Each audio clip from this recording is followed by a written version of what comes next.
Bismillahirrahmanirrahim. Assalamualaikum warahmatullahi wabarakatuh. Alhamdulillah wassalatu wassalamu ala Rasulillah wa ala alihi wa sahbihi wa man da'a bi da'watihi wa istanna bi sunnatihi ila yaumi liqa'i rabbih. Rabbi shrah li sadri wa yassir li amri wa hlul 'uqdatam min lisani yafqahu qawli. Laisa minna, tidak termasuk golongan kami. Golongan kami maksudnya golongan Nabi Muhammad sallallahu alaihi wasallam, man lam yarham saghirana wa lam ya'rif syarafa kabirina. Tidak sayang kepada yang muda, anak-anak muda, harapan bangsa, harapan agama. Wa lam ya'rif syarafa kabirina, tidak menghormati yang tua. Maka anak-anak muda yang menyambut tadi di depan, mudah-mudahan dijaga Allah dari segala perbuatan maksiat, selamat dari narkoba, selamat dari zina, selamat dari LGBT. Kita sayangi mereka karena itu bagian dari cara yang diajarkan Nabi Muhammad SAW. Adapun orang-orang tua kita yang sama-sama kita hormati, Syekhuna Al-Fadil Al-Mukarram Al-Ustaz Kiai Haji Dr. Lutfi Fathullah, yang selama ini kita ambil ilmu dari mulai mustalah hadis sampai kajian hadis, khususnya Sahih Bukhari yang beliau ajarkan di televisi. Biasanya para asatiz hanya mengajar mau'izah hasanah, ceramah umum, tablik akbar. Rasanya sepengetahuan saya dari beliaulah kita dapat hadis-hadis Sahih Bukhari berurutan dari awal sampai akhir. Mudah-mudahan panjang umur, sehat badan, bermanfaat buat umat. Pengurus dari mulai ketua seluruhnya tak dapat saya sebutkan. Masjid Agung Sunda Kelapa, jamaah tetap yang berhadir, yang langsung online maupun langsung offline bersama kita subuh ini, maupun yang mengikuti melalui online, melalui rekaman. Insya Allah apa yang kita lakukan subuh ini menjadi amal soleh yang dapat kita jadikan bekal menghadap Allah Subhanahu wa ta'ala. Kullu amrin zibalin, semua amal yang baik, walam yubda bi bismillah, kalau tidak diawali dengan nama Allah, fahuwa aqta, maka amal itu putus. Dia hanya sekedar rutinitas semata, tak dapat dibawa sebagai amal ketika menghadap Allah Subhanahu wa ta'ala. Maka segala sesuatu diawali dengan ada dua bentuk. Satu disebut dengan bismillah, dalam riwayat lain disebut dengan bihamdillah. Dua-duanya kita pakai. Dimulai dengan bismillah, bismillahirrahmanirrahim. Dimulai dengan alhamdulillah, alhamdulillahirabbil alamin. Setiap majelis, kalau di majelis itu tidak disebut namanya, maka majelis itu menjadi antana jifah, majelis bangkai, busuk dan berbau. Maka namanya kita sebut Allahumma salli ala sayyidina Muhammad wa ala ali sayyidina Muhammad. Allahumma salli ala sayyidina wa maulana wa syafi'ina wa dzukhrina Muhammad wa ala ali Muhammad. Dia disebut dengan sayyidina karena dia sendiri menyebut namanya sayyidina. Ana sayyidu waladi Adam, aku ini adalah pemimpin anak cucu Adam. Maka kita menyebutnya sayyidina. Kita menyebutnya maulana karena dia sendiri menyebut dirinya maulana. Man kuntu maulahu, siapa yang menganggap aku sebagai pemimpinnya, fa'ali maulahu, maka Sayyidina Ali pun pemimpinnya. Maka kita menyebutnya maulana. Kita juga menyebutnya syafi'una karena dia syafi'un musyaffa', dia pemberi syafaat karena dia diberi kuasa oleh Allah Ta'ala untuk memberikan syafaat. Maka kita menyebutnya syafi'ina Muhammad sallallahu alaihi wasallam, dan kita bangga menjadi umatnya. Lau kana Musa hayyan ma wasa'ahu illa ayat tabi'ani. Seandainya Nabi Musa itu hidup, maka dia pasti akan mengikuti aku, kata Nabi Muhammad sallallahu alaihi wasallam. Nabi Musa saja ingin menjadi umat Muhammad sallallahu alaihi wasallam, maka kita bangga menjadi umatnya. Kita menyebutnya zuhrina, kebanggaan kita. Nabi besar, sayyidul anbiya wal mursalin, sayyidul khalqi ajma'in, sayyidina maulana Muhammad sallallahu alaihi wasallam. Karena dialah kita mengenal Allah, karena dia kita tahu bahwa subuh ini memiliki keutamaan yang luar biasa.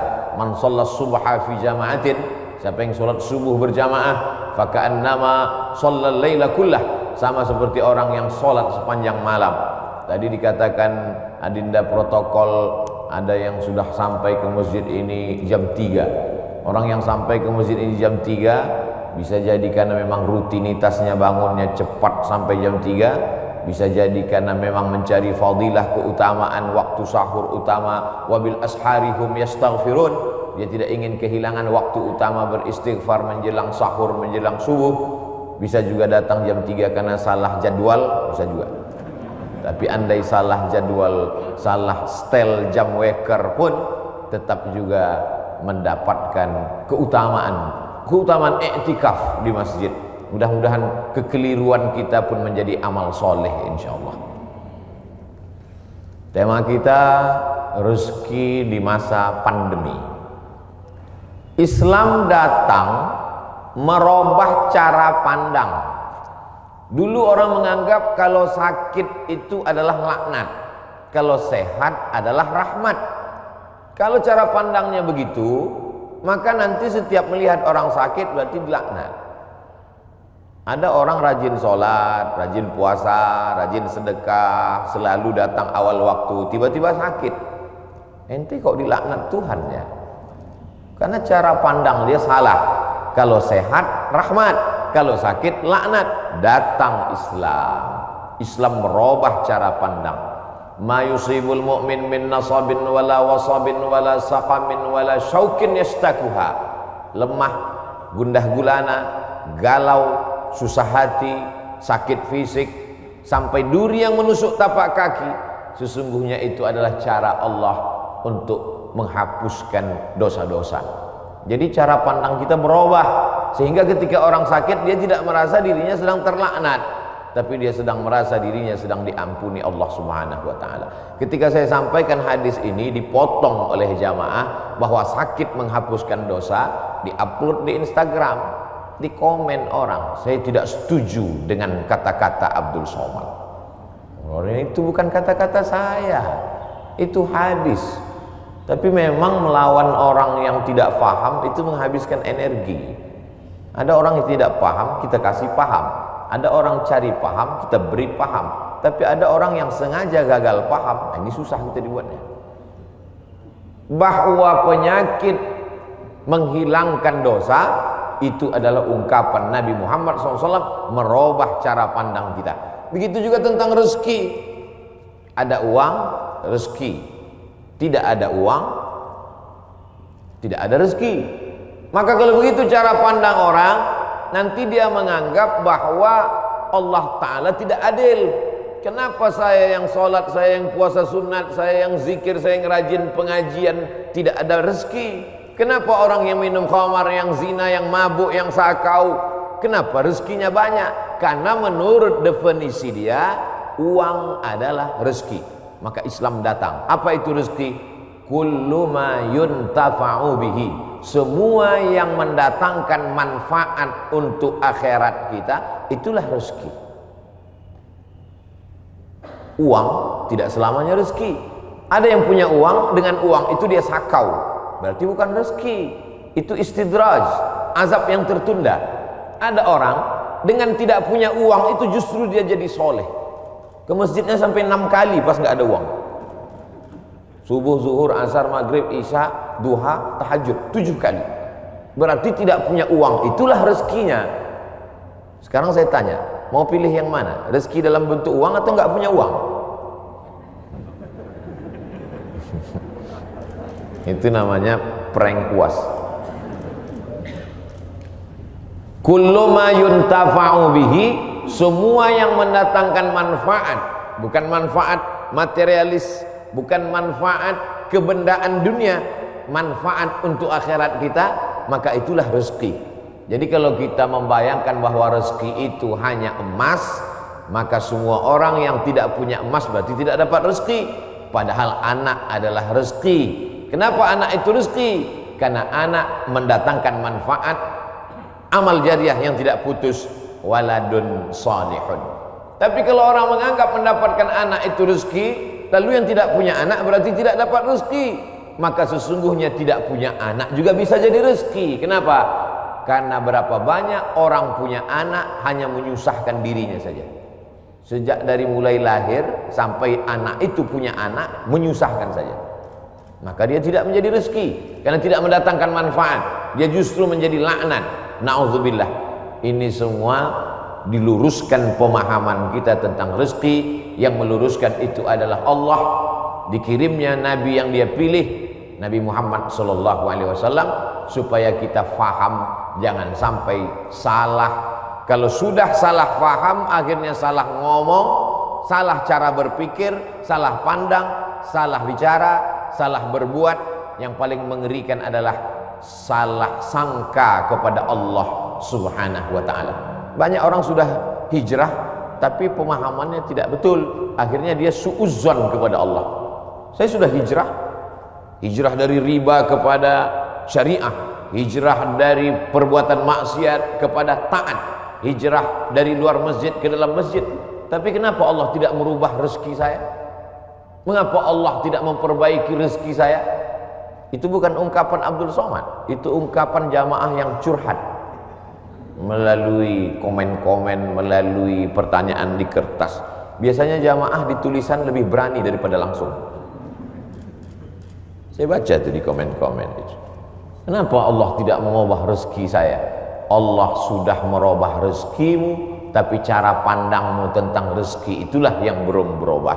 Kalau kita sudah merubah cara pandang kita, maka insya Allah segala yang kita terima itu adalah rezeki. Makanya orang-orang soleh itu ketika tampaknya dia nampaknya secara kasat mata, secara zahir kita lihat dia sepertinya kena musibah.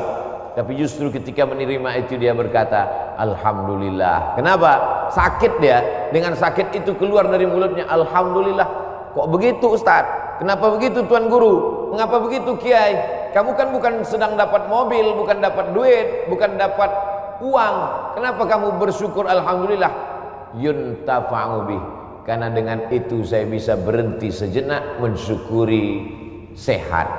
Tapi biasanya orang kalau sedang sakit, hadis ini hilang, ayat ini hilang, ceramah ini hilang. Bahkan bukan yang mendengar subuh ini, yang ceramah pun hilang isi ceramahnya. Karena ceramah itu bisa hilang, itulah maka direkam dengan 3 kamera subuh ini. Ini rekaman ceramah ini bukan untuk jamaah, ini untuk yang ceramah.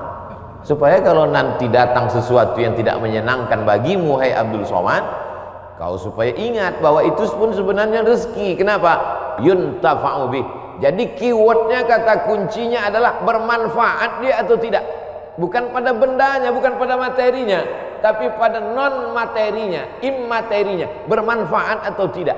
Air minum yang ada di depan saya ini tidak selamanya menjadi rezeki kalau dia tidak bermanfaat. Tapi bagaimana kita tahu dia bermanfaat atau tidak kalau tidak kita minum? Nah itu kan alasan Ustadz karena mau minum aja. Saudara yang dimuliakan Allah Subhanahu wa ta'ala, ada yang menyebabkan manusia ini menjadi tidak bersyukur. Di antaranya adalah karena dia tidak melihat sesuatu itu dari hakikatnya, hak kebenarannya. Mengapa dia mesti ada? Kalau dia lihat itu pada hakikatnya, maka dia akan bersyukur kepada Allah Subhanahu wa ta'ala. Musuh-musuh itu, haters, buzzer, itu pun juga adalah rezeki. Itu cara mengobati hati yang terlalu sakit kalau dibully orang. Kenapa? Karena dengan adanya dia, manusia menjadi sadar. Orang-orang yang terhormat dimuliakan. Saya begitu turun tadi disambut, dimuliakan, diiringi sampai kemari diberikan. Di mana-mana saya sholat sajadahnya 1. Di Masjid Sunda Kelapa berapa tadi sajadah? Uas. Dihormati, dimuliakan. Itu kalau sering-sering begitu bisa jadi takjub, bisa jadi ujub. Tapi begitu kita diejek, dicaci maki, dibully oleh haters, oleh buzzer, yuntafa'u bihi, bermanfaat. Ini namanya rezeki dalam bentuk haters. Tidak selamanya rezeki itu dalam bentuk lovers. Jadi nanti buat judul kajian khusus untuk generasi milenial, rezeki between haters and lovers. Anak-anak muda itu judulnya, walaupun isinya itu juga. Cuman anak muda itu suka casingnya yang wow gitu, yang luar biasa. Nah, yang pertama pembahasannya adalah mesti paham secara istilah, secara bahasa apa itu rezeki. Saya tidak terlalu formal, lughatan wastilahan, etimologi, terminologi dan lain sebagainya, karena kajian subuh itu memang adalah kajian-kajian yang luar biasa karena godaan setan. Tapi kalau ada jamaah yang tertidur, kita tidak juga bisa salahkan karena dia sedang dapat rezeki. Karena tidur itu juga rezeki. Karena kata kuncinya adalah ma yuntafa'u bihi, bermanfaat, maka tidur juga mendatangkan manfaat. Ini jawaban untuk jamaah yang suka tertidur kalau melihat wajah ustaz. Dia kena penyakit insomnia, tidak bisa tidur. Bolak-balik makan obat, tidak bisa tidur. Tapi begitu khotib naik mimbar, langsung tertidur. Itu juga merupakan manfaat. Kenapa? Karena dengan tidur itulah kita. Saya terus terang menahan makan bisa, menahan minum bisa. Tapi kalau tidak tidur, makanya saya selalu minta istirahat. Kalau saya ceramah di perjalanan panjang, tolong siapkan panitia agak sejam, saya tidur dulu. Karena kalau tidak tidur, nanti takut salah ngomong, salah bicara, salah pandang. Yang terhormat Bapak RT, padahal dia lurah, tentu dia tersinggung karena salah pandang. Saudara yang dimuliakan Allah Subhanahu wa taala, pembahasan pertama adalah bagaimana kita mengerti hakikat sesuatu. Lalu kemudian yang kedua, barulah kita masuk bagaimana Allah taala menjamin rezeki. A'udzubillahi minasyaitonirrajim. Wa ma min dabbatin fil ardi illa 'alallahi rizquha. Semua yang melata di atas muka bumi Allah ini dijamin rezekinya. Semua yang melata, semua yang bergerak. Setelah diteliti oleh para ulama, dabbah artinya binatang, selalu diterjemahkan dabbah, dabbatul ardi, binatang yang berjalan di atas muka bumi ini dijamin Allah taala rezekinya. Kenapa disebutkan binatang? Kenapa tidak disebut wa ma min insanin, wa ma min nasin? Tidak ada manusia yang tidak dijamin rezekinya. Digunakan kata yang paling rendah, paling hina, paling kotor, binatang. Kalau binatang saja dijamin rezekinya, apalagi yang mulia. Karramna bani Adam ala katsirin minal khalqi wa faddalnahum tafdila. Di antara semua makhluk ini manusia yang paling mulia. Khalaqnal insana fi ahsani taqwim. Dari bentuk susunan fisiknya paling sempurna, dari bentuk keseimbangan antara akal dengan nafsunya juga sempurna. Ada yang satu ini nafsu aja, tak ada akal, binatang. Ada yang satu ini akal saja, tak ada nafsu, malaikat. Makanya kalau ada teman kita nafsu aja, tak ada akal, kita udah tahu dia sama geng mana. Maka paling sempurna bentuknya, keseimbangannya manusia. Tapi Allah tidak sebutkan manusialah yang kujamin rezekinya, tidak. Allah sebutkan yang paling hina. Kalau binatang yang kotor tidak berakal saja dijamin Allah rezekinya, apalagi manusia. Maka ada ungkapan pepatah orang Melayu, rezeki musang tidak akan dihabiskan harimau. Rezeki musang tak akan pindah ke mulut harimau. Secara fisik harimau lebih besar, secara fisik harimau lebih buas, lebih gagah, lebih tajam taringnya. Raja hutan, raja rimba. Musang biasa saja. Bahkan ada musang yang paling keren ya kopi luwak, karena itulah makanan dia. Tapi rezeki musang tidak akan mungkin dihabiskan harimau. Kalaulah gara-gara harimau musang itu tidak makan, maka sudah lamalah musang itu punah dan musnah, tidak ada lagi di permukaan bumi. Tapi sampai hari ini musang masih tetap ada dan harimau pun tetap ada. Begitu Allah Subhanahu wa taala mencari, menyediakan rezekinya. Binatang yang melata, melatanya tidak pula di atas tanah. Justru dia unik. Kalau binatang yang lain kakinya di atas tanah, kepalanya, dia justru terbalik. Justru kaki dia yang ke atas, dia yang ke bawah. Bukan Spiderman, cicak. Makanannya pun luar biasa. Yang dia makan tidak melata tapi yang terbang, nyamuk. Bisa juga dia makan. Jadi kalau ada orang dikasih Allah Ta'ala tangan, kaki, kudrat, iradat, kemauan, kehendak, dikasih Allah Ta'ala akal sehat, badan sehat, segar bugar, tapi cemas dengan rezekinya, dia mestinya malu dengan cicak. Kemudian bagaimana Allah Subhanahu wa taala membagi rezeki itu? Lau tawakkaltum 'alallah haqqa tawakkulih. Kalau kamu bertawakal kepada Allah sebenar-benar tawakal, la razaqakum kama ruziqat thair. Kamu diberi Allah rezeki sebagaimana seekor burung mendapatkan rezeki. Bagaimana seekor burung mendapatkan rezeki? Taghdu khimasan wa taruhu bitanan. Terbang keluar sarang pada waktu pagi dalam keadaan perut kosong dan pulang dalam keadaan perut kenyang. Sampai hari ini belum ada burung yang tidak mau terbang karena khawatir dapat rezeki atau tidak. Burung merpati terbang tinggi, tahu dia di mana letak sarangnya dan pulang dia dalam keadaan perut kenyang. Padahal yang diberikan Allah kepada dia cuma dua, paruh dengan cakar kakinya. Dengan dua itu bisa dia makan.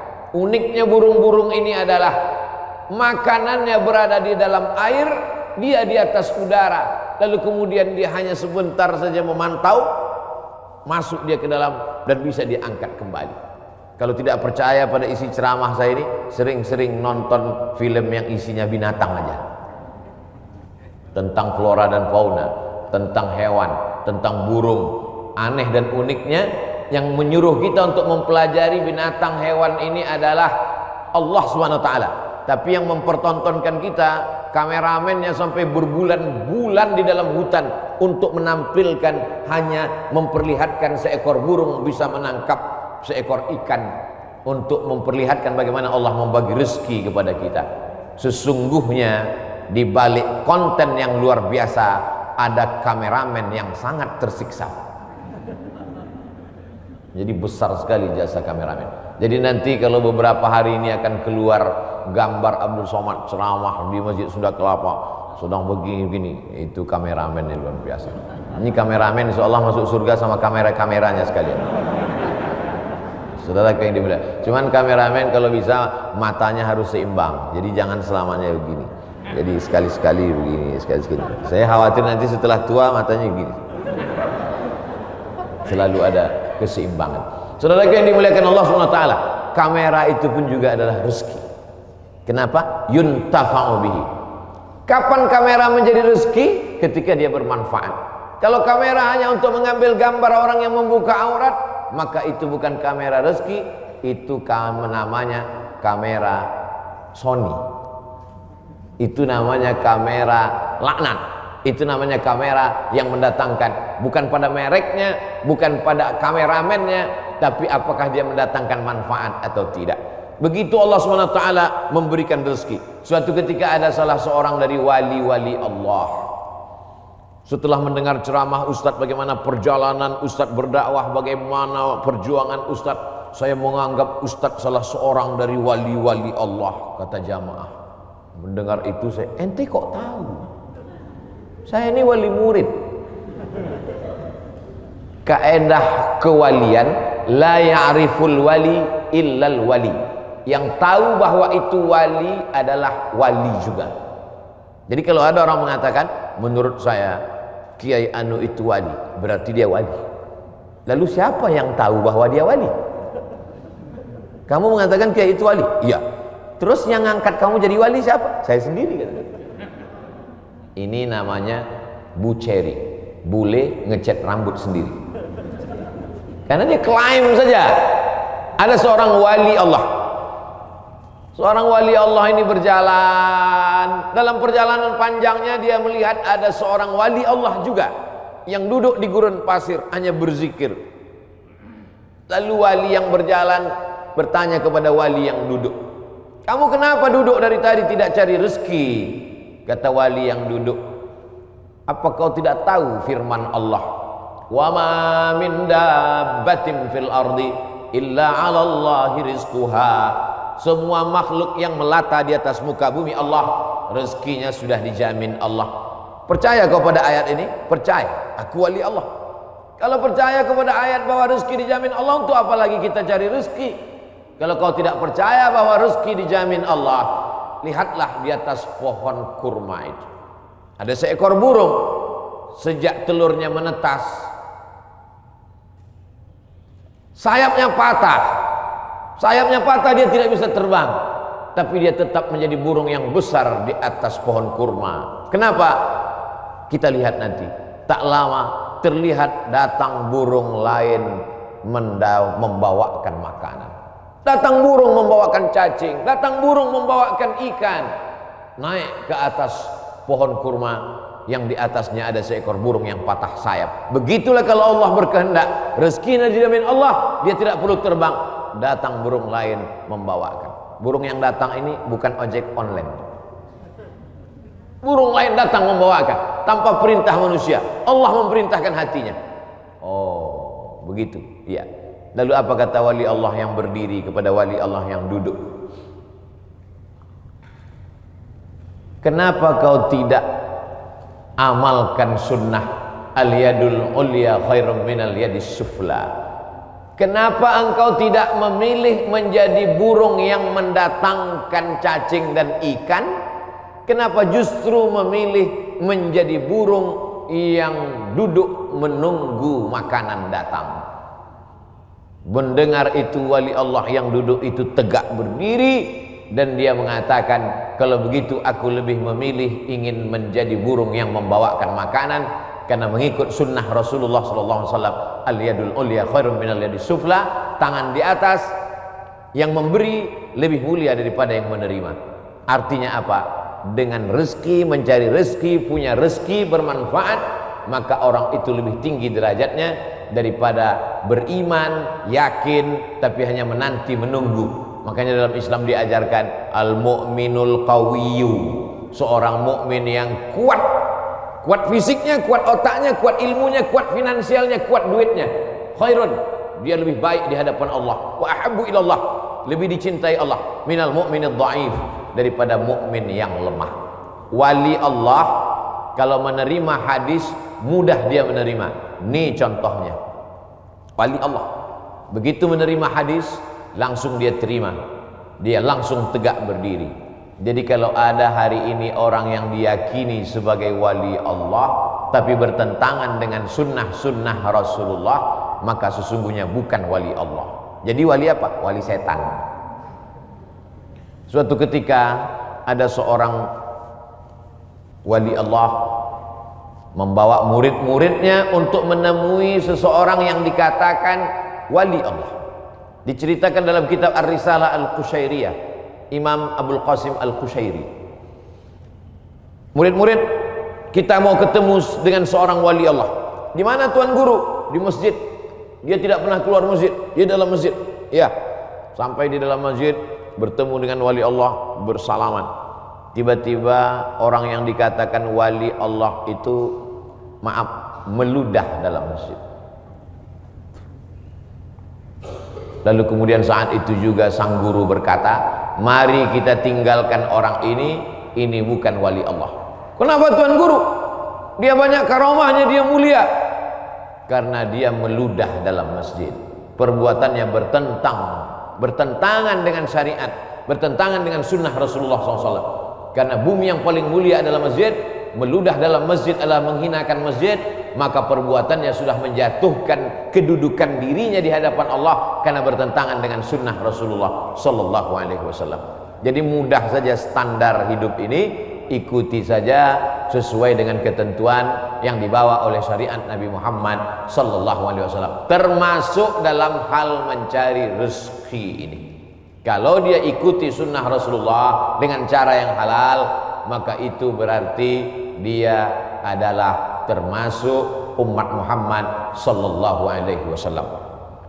Dia kaya Pak Ustadz, mobilnya mewah mahal, rumahnya megah hebat, tapi tidak pernah keluar rumah cari rezeki. Jangan-jangan punya babi ngepet, jangan-jangan tuyulnya 3 kontainer. Nahnu nahkumu bizawahir, kita menghukum orang itu dengan melihat zahirnya. Yang tahu batinnya hanya Allah Subhanahu wa taala. Wallahu yatawallas sarair. Ini pembahasan tentang rezeki. Lalu kemudian hubungannya dengan pandemi. Pandemi artinya wabah penyakit yang menyerang serentak pada satu masa di beberapa negeri. Itu arti pandemi menurut Kamus Besar Bahasa Indonesia. Jangan pandemi kata orang, pandemi juga kata kita. Pas ditanya orang apa itu pandemi, ya masih sejenis demi-demi juga lah. Bahasa Arabnya wabah. Maka doa ulama, Allahumma dafa'anal wabah, angkatlah wabah. Bahasa Arabnya wabah, sampai ke Indonesia ujungnya hamzah berubah jadi ha, wabah. Banyak sekali kata-kata serapan bahasa Arab begitu sampai ke kita berubah. Wabah jadi wabah. Zahir lawannya batin. Telapak tangan ini batin, ini zahir. Kenapa ini disebut batin? Karena tertutup. Kenapa ini disebut zahir? Karena terlihat. Oh kalau gitu ini bisa juga disebut batin tertutup Pak Ustaz? Enggak, karena yang bisa tertutup cuman ini. Siapa yang bisa menutup ke sini? Enggak bisa. Maka ini disebut batin. Zahiruha wa batinuha, zahir dan batin. Sampai ke Indonesia berubah. Mohon maaf, lahir dan batin. Tidak apa-apa, kita teruskan saja kekeliruan itu karena sudah menjadi umum. Ada nama kamus bahasa Arab khotok syaik, khotok salah, syaik tapi populer. Ternyata kalau salah tapi populer, diteruskan saja kesalahan itu. Nah, kembali kepada pandemi, wabah. Wabah ini bukan sesuatu yang baru. Ada kota namanya Yathrib. Yathrib itu artinya kota yang banyak wabah penyakit. Nabi selalu merubah nama yang tidak baik kepada nama yang baik. Kamu mau kemana? Saya mau ke kampung wabah. Namanya saja sudah membuat kita memberikan efek negatif. Nama Abdul Somad, tempat tanggal lahir wabah COVID-19. Maka memberikan efek yang tidak baik. Maka Nabi merubah nama yang tidak baik. Yathrib dirubah Nabi namanya menjadi Al-Madinah Al-Munawwarah, kota peradaban yang terang benderang. Kenapa terang benderang? Ketika Nabi datang ke sana, maka terang benderanglah hati mereka, terang benderang pikiran mereka, terang benderang kota Madinah. Mereka sambut dengan Tola'al Badru alaina. Badru artinya bulan purnama yang terang benderang. Kalau bulan itu bulat, namanya Badar. Kalau bulannya masih sabit, namanya hilal.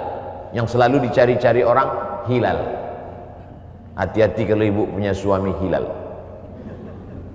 Saudaraku yang dimuliakan Allah Subhanahu wa taala. Maka pandemi, wabah menyebar sudah terjadi sejak lama. Makanya dalam hadis dikatakan al-mat'unu syahid.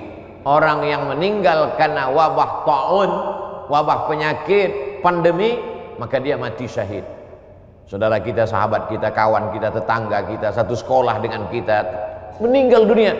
Berikan kabar gembira kepada istrinya kalau suaminya meninggal.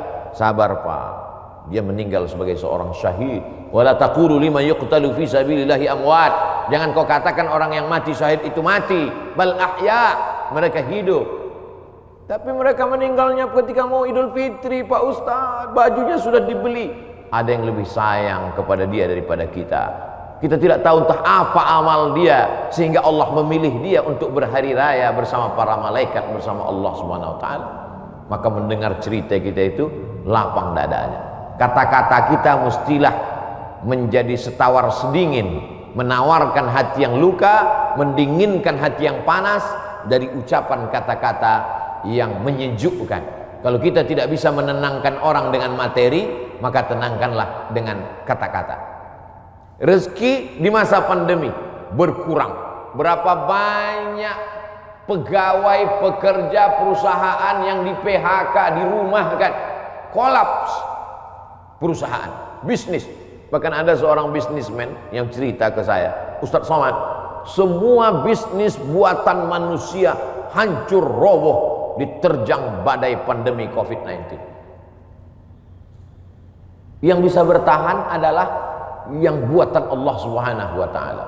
Tanaman kelapa sawit, harga karet, kelapa bertahan. Bisnis yang diciptakan, dibuat manusia, dikreasikan manusia, tumbang Pak Ustadz. Tapi orang beriman tidak pernah berputus asa. Kenapa? Karena dia melihat, memandang itu sebagai hakikat yang datang dari Allah Subhanahu wa ta'ala. Dia berpikir cerdas. Dulu ketika rezeki saya lancar, bisnis saya sampai tidak sempat ke masjid, Ustaz. Sampai tidak sempat ikut pengajian. Alhamdulillah, dengan adanya pandemi ini kami masih bisa menyekolahkan anak, masih bisa makan, mungkin rezeki berkurang, tapi saya lebih sering ngaji, Pak Ustaz. Oh, jadi kamu sering pengajian? Iya. Tapi wajah kamu nggak pernah terlihat. Saya pakai masker, Pak Ustaz. Kamu sering ikut kajian saya? Ikut, Pak Ustaz. Tapi saya nggak pernah ngelihat kamu. Saya jamaah online, Pak Ustaz. Insya Allah yang ikut pengajian online, surganya tetap offline. Jadi jangan khawatir. Ini ada juga ustaz-ustaz yang menakut-nakuti jamaah, yang selama ini hanya online saja, surganya pun online. Untung jamaahnya kurang cerdas. Kalau jamaahnya cerdas, mana ada surga online? Surga online itu surga bid'ah. Saudara yang dimuliakan Allah Subhanahu wa ta'ala, jadi ketika kita melihat sesuatu itu dengan perenungan, maka sesungguhnya ada hikmah yang luar biasa di balik apa yang diberikan Allah. Asa an takrahu syai'an, boleh jadi kau benci sesuatu, fa huwa khairul lakum, tapi di balik kebencian kamu itu ada manfaat hikmah yang luar biasa. Asa an takrahu syai'an, boleh jadi kamu tidak suka pada sesuatu, wa yaj'alallahu fihi khairan katsira, dijadikan Allah di balik itu semua ada kebaikan-kebaikan. Tapi kadang kita susah untuk berpikir cerdas, cermat, jernih di tengah hiruk pikuk suara orang banyak. Gimana kata kalau kita mau berpikir saat di tangan kita dua handphone, yang satu IG, yang satu Instagram? Gimana kita mau berpikir jernih di saat kita sedang di tengah orang yang pikirannya berkecamuk? Maka bangunlah di tengah malam, seperti jamaah yang dikatakan protokol tadi, yang datang jam 3 malam ke masjid. Kalau dia sampai ke masjid jam 3, tentu bangunnya jam 2. Yang sholat subuh jam 7.30, nggak tahu bangunnya jam berapa. Dia datang ke masjid, tentu dia bangun, habis itu dia mandi, terapi mandi segar, menyegarkan tubuhnya, menyegarkan pikirannya, bersih, gosok gigi, suci, menghadap Allah SWT, sholat sunat wudhu 2 rakaat, sholat sunat taubat, sholat sunat tahajud, sholat sunat hajat, sholat sunat witir, berzikir, menjelang azan berkumandang ke masjid. Jernih pikirannya melihat ini. Kalaulah orang rezekinya seret, rezekinya mampat, lalu kemudian dia alihkan konsentrasinya untuk melepaskan sejarah kerisauannya dengan narkoba, dengan khamar, dengan pergaulan bebas, sesungguhnya dia hanya sedang mengalihkan satu masalah kecil, sedang dia alihkan kepada masalah yang besar. Gimana ibu?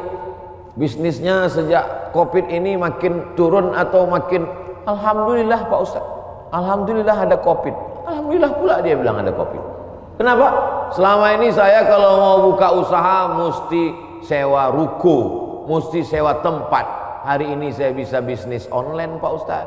Saya cukup buat pasang iklan, masak di dapur sendiri, menggunakan jasa teman-teman yang bisa mengantar, akhirnya makan. Berapa banyak saudara-saudara kita yang hari ini bisnisnya tetap berjalan. Dengan cara apa? Dengan cara online. Cara menyampaikan makanannya saja yang online, makanannya tidak online. Bukan berarti makanan itu digambar lalu dikirim. Makanannya tetap diantarkan dan berjalan. Kenapa? Karena ketika kita duduk dengan tenang, maka akan ada ide-ide yang diberikan Allah Subhanahu wa ta'ala. Yang menenangkan hati itu siapa? Allah. Huwallazi anzala sakinata. Allah Ta'ala yang menurunkan ketenangan fi qulubil mu'minin, ke dalam hati orang beriman. Tapi tidak semua bisa begini. Apotik, jual obat, minyak kayu putih, haba sauda, madu, justru di musim-musim ini peningkatannya luar biasa. Kenapa? Karena orang takut. Kalau orang takut, dia cemas, dia ngeri, dia suka minum herbal, lalu kemudian dia dengarkan hadis yang disampaikan Ustadz, habbatus sauda syifa'un min kulli da'. Habba sauda, jintan hitam Arab, obat dari segala macam penyakit. Yang tidak bisa diobatinya hanya tua dan mati saja. Yang lain daripada itu bisa diobatinya. Alaikum bisyifa'aini, hendaklah kamu berobat dengan 2 penyembuh, al-asal, madu, wal Qur'an. Wa nunazzilu minal Qur'ani ma huwa syifa'. Kami turun Al-Qur'an itu sebagai obat, sebagai penyembuh, sebagai penawar. maka diamalkan mereka. Ruqyah, habba sauda, herbal, madu, jintan, qastul hindi, maka luar biasa. Tapi saya tidak bisa berpindah dari bisnis ini ke sini, Pak Ustaz. Loh, yang mengatakan engkau tidak bisa bisnis dari pakaian ke herbal itu siapa? Kita sendirilah yang mengkerangkeng pemikiran kita. Kita yang membuat aturan, kita yang membuat diri kita terjebak. Saya sudah usaha pakaian, maka saya tidak bisa berpindah ke usaha lain. Yang membuat kaedah itu diri dia sendiri. Dia sendiri membuat kerangkeng, dia sendiri yang berada di dalam, dia sendiri yang menguncinya. Itu sama seperti orang yang membuat kerangkeng besi, dia masuk ke dalam, dia kunci dari dalam, dia buang kuncinya keluar. Dia mengkerangkeng dirinya. Kamu bisa berpindah dari dagangan pakaian ke jualan herbal, berpindah dari berdagang bisnis ini beralih ke sini. Itu adalah pilihan yang ada pada diri kita sendiri. Ada pilihan yang tidak bisa kita pilih. Abdul Somad menjadi orang Melayu, datang dari pulau Sumatera, itu tidak bisa kita memilih. Saya tidak bisa memilih. Malaikat tidak pernah dulu memberikan saya pilihan di alam rahim, Abdul Somad, kau mau jadi orang mana? Mau jadi orang Amsterdam atau mau jadi orang Riau? Tak ada. Itu bukan pilihan saya. Itu pilihan takdir dari Allah Subhanahu wa taala. Tapi ada masanya kita bisa memilih antara bisnis ini atau ini, beralih ini atau ini. Ustaz, ada yang mau saya tanyakan Ustaz? Ya silakan. Bolehkah saya beralih bisnis? Boleh. Yang tak boleh beralih ke lain hati. Saudaraku yang dimuliakan Allah Subhanahu wa taala. Jadi bagaimana tiba-tiba pikiran kita menjadi sempit sampai tidak nampak solusi? Bagaimana tiba-tiba hati kita ini menjadi beku sampai semuanya terasa menyulitkan, menyusahkan kita? Maka Allah Subhanahu wa taala memberikan kita kelapangan. Man lazimal istighfar, siapa yang melazimkan istighfar, mengistiqomahkan, mengamalkan istighfar, ja'alallahu lahu min kulli dhiqin makhraja. Habis waktu ceramah. Oh, matahari terbit. Hebatnya di Masjid Agung Sunda Kelapa. Setiap matahari terbit bunyi alarm. Setiap matahari terbit bunyi alarm. Setiap matahari terbit bunyi alarm. Lama-lama jamaah mengambil kesimpulan bahwa kalau alarm tidak berbunyi, matahari tidak terbit. Kalau ada usaha, baru ada rezeki. Kalau ada usaha, baru ada rezeki. Kalau ada usaha, baru ada rezeki. Kalau tidak ada usaha, berarti tidak ada rezeki. Rezeki terbagi dua. Ada rezeki yang bersifat mauhibah, pemberian Allah. Ada rezeki yang bersifat al-kasbu, usaha. Dan berapa banyak rezeki yang berdasarkan pemberian Allah Ta'ala jauh lebih besar daripada usaha. Tapi jangan gara-gara ini lalu orang tidak mau berusaha. Usaha datang dari kita, pemberian datang dari Allah. Cobalah tanya bisnismen orang-orang kaya itu, apakah dari usahanya itu datang? Berapa banyak usahanya biasa saja, tapi pemberian Allah Subhanahu wa taala luar biasa. Yang dinilai Allah adalah bagaimana seorang hamba berusaha. Itulah ahlus sunnah wal jamaah. Adapun orang yang berpangku tangan menunggu hujan turun dari langit, mereka adalah ahlul bid'ah wad dhalalah. Namanya kelompok Jabariyah. Al-Jabr. Ada wali nikah itu namanya wali majbur, wali yang boleh memaksa. Jabariyah orang yang terpaksa. Kata dia, hidup dia ini terpaksa karena takdir. Kau kenapa tidak berusaha? Semua sudah ditakdirkan Allah. Kau kenapa mabuk? Saya tidak ada niat mabuk Pak Ustaz, saya terpaksa karena takdir. Dua salah dia. Pertama, dia berbuat dosa. Yang kedua, dia mengkambing hitamkan Tuhan atas segala dosa-dosanya. Maka orang seperti ini dihukum double oleh Sayyidina Umar bin Khattab. Pada zaman Umar pun spesies manusia seperti ini sudah ada. Yang sekarang ini hanya pengikut-pengikutnya saja, neonya, model barunya muncul di zaman modern ini. Maka orang seperti ini bukan ahlu sunnah. Ahlu sunnah adalah berkeyakinan bahwa rezeki dijamin Allah, tapi dia juga berusaha. Menurut Imam Abdul Hasan Al-Asy'ari, maka itulah yang disebut dengan al-kasbu wal ikhtiar. Ada usaha. Subuh ini saya sudah ditakdirkan Allah Subhanahu wa taala ada 2 minuman. Yang berada di atas meja ini walaupun nampaknya 3, yang minuman 2, yang ini hand sanitizer. Lalu kemudian saya boleh memilih antara 3 ini. Yang mana yang mau dipinum, boleh pilih. Mau yang ini atau yang ini, tapi jangan yang ini. Ketika dia sudah diberikan kepada saya, maka ini milik saya, ini udah takdir saya, ini ketetapan untuk saya. Tapi saya mesti menggerakkan tangan saya, mesti memasukkannya ke mulut saya. Semuanya datang dari Allah. Gerak ini tangan bisa bergerak, itu pun dari Allah. Hati ini untuk condong kemana, itu pun dari Allah. Itulah mengapa dikatakan wallahu khalaqakum wa ma ta'malun. Allah menciptakan kamu dan perbuatan kamu. Perbuatan kamu itu pun juga ciptaan Allah, karena semua datang dari Allah. Menulis, tangan yang menulis ciptaan Allah. Pena, kertas, itu pun ciptaan Allah. Maka dikatakan bahwa kamu dan perbuatan kamu adalah ciptaan Allah. Tapi kita punya pilihan. Wa nafsin wa ma sawwaha, demi jiwa dan penciptaannya. Fa alhamaha fujuraha, ada jalan kiri, jalan fujur, jalan bengkok, jalan hitam. Wa taqwaha, jalan kanan, jalan baik, jalan putih. Maka kita tinggal memilih. Ketika pilihan kita benar, kita dapat surga. Walladzina amanu wa 'amilus solihati ulaika ashabul jannah. Walladzina kafaru wa kadzdzabu bi ayatina ulaika ashabun nar. Jangan dengan penuh kesadaran sendiri. Menabungnya di bank konvensional haram, duitnya duit riba, dimakan dengan penuh kesadaran. Ketika ditanya, kau makan riba? Iya, tapi ini haram. Takdir, susah saya menolaknya, Ustaz. Tidak bisa begitu, karena kita punya pilihan untuk mengalihkan dia dari konvensional ke syariah.